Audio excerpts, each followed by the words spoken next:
गरुड पुराणात आपल्याला मानवी जीवन आणि मृत्यूशी संबंधित अशा अनेक रहस्यांबद्दल वाचायला मिळते, जे जाणून घेतल्यास कोणताही माणूस आपल्या जीवनाची गती सुधारू शकतो. आपण आमचे सादरीकरण गरुड पुराण भाग 1 मधून जाणून घेतलात की मृत्यूच्या वेळी माणसाचे काय होते आणि त्याला यमलोकात कसे नेले जाते. आजच्या या सादरीकरणात आपण जाणून घेणार आहोत की मृत्यूनंतर आत्मा किती काळ घरात राहतो.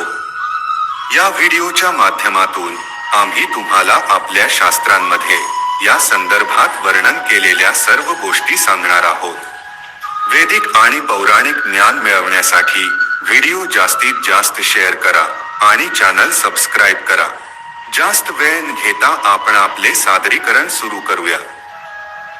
गरुड पुराण वैष्णव पंथाशी संबंधित आहे आणि या पुराणाचे प्रमुख देवता भगवान विष्णू आहे, जे विश्वाचे पालनकर्ता आहे. यमदूत त्या आत्म्याला यमलोकात कसे घेऊन जातात हे तुम्ही गरुड पुराण भाग 1 या सादरीकरणात पाहिले आहे.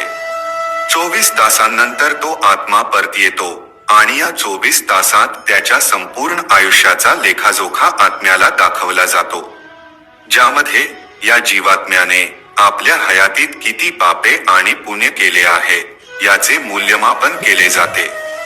यानंतर आत्म्याला त्याच घरात परत आणले जाते जिथे त्याने शरीर सोडले होते, आणि 13 दिवस तो जीवात्मा आपल्या कुटुंबासह तिथेच राहतो. मोहाने भरलेला तो आत्मा पुन्हा पुन्हा त्याच्या शरीरात प्रवेश करण्याचा प्रयत्न करतो, परंतु यमदूतांनी बंदिस्त केल्यामुळे तो काहीही करू शकत नाही. त्याचे कुटुंब, नातेवाईक आणि मित्र त्याच्या मृत्यूवर शोक करताना तो पाहतो. तो त्यांना गप्प करण्याचाही प्रयत्न करतो, पण त्याची उपस्थिती कोणालाच कळत नाही. मग त्याला समोर त्याचाच मृतदेह दिसतो. भूक आणि तहान लागल्यामुळे तो जोरजोरात आक्रोश करू लागतो.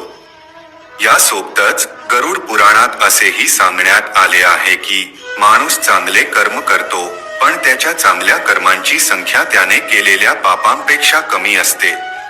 म्हणजे मनुष्य पुण्यापेक्षा जास्त पाप करतो. यावर उपाय म्हणून मृत्यूनंतर पिंडदान करणे आवश्यक असल्याचे सांगण्यात आले आहे. 10 दिवस आत्म्याच्या उद्देशाने पुत्र पिंडदान देतात. जर पिंडदान केले नाही तर तो जीव अनंतकाळ भटकतो आणि हजारो वर्षे दुःख भोगून पुढचा जन्म घेतो. दररोज दिलेला पिंड 4 भागांमध्ये विभागला जातो. मृत व्यक्तीचे शरीर त्याच्या 2 भागांपासून बनलेले असते. तिसरा भाग यमदूत घेतात आणि चौथा भाग मृत व्यक्तीला खायला देतात. 9 दिवस आणि रात्री प्रेत पुन्हा शरीर बनते. शरीराची निर्मिती झाल्यानंतर 10व्या पिंडापासून जीवाला अतिक्षुकेच्या स्वरूपात अन्न मिळते. गरुड पुराणानुसार 10 दिवस पिंडदानात विधी, मंत्र, स्वधा, आवाहन आणि आशीर्वाद यांचा उपयोग नाही. पिंडदान फक्त नाव आणि गोत्राने दिले जाते. मृताच्या अंत्यसंस्कारानंतर मृतदेह पुन्हा जन्माला येतो. मृत व्यक्तीवर अंत्यसंस्कार केल्यावर त्याला पिंडदानाने 1 हात लांब शरीर मिळते, ज्याद्वारे तो प्राणी यमलोकाच्या मार्गावर आपली शुभशुभ कर्मे भोगतो. पहिल्या दिवशी पिंडदान केल्यामुळे डोके, दुसऱ्या दिवसापासून मान आणि खांदे, तिसऱ्या दिवसापासून हृदय, चौथ्या दिवसापासून पाठ, 5व्या दिवसापासून नाभी, 6व्या आणि 7व्या दिवशी कंबर आणि खालचा भाग, 8व्या दिवशी पाय, 9व्या व 10व्या दिवसापासून भूक, तहान इत्यादी उत्पन्न होतात. असा आत्मा देह मिळाल्यावर उपाशीपोटी घराच्या दारात उभा राहतो. 10व्या दिवशी मृत व्यक्तीचे आवडते अन्न तयार करून पिंडदानात द्यावे, कारण शरीर तयार झाल्यानंतर मृत व्यक्तीला खूप भूक लागते.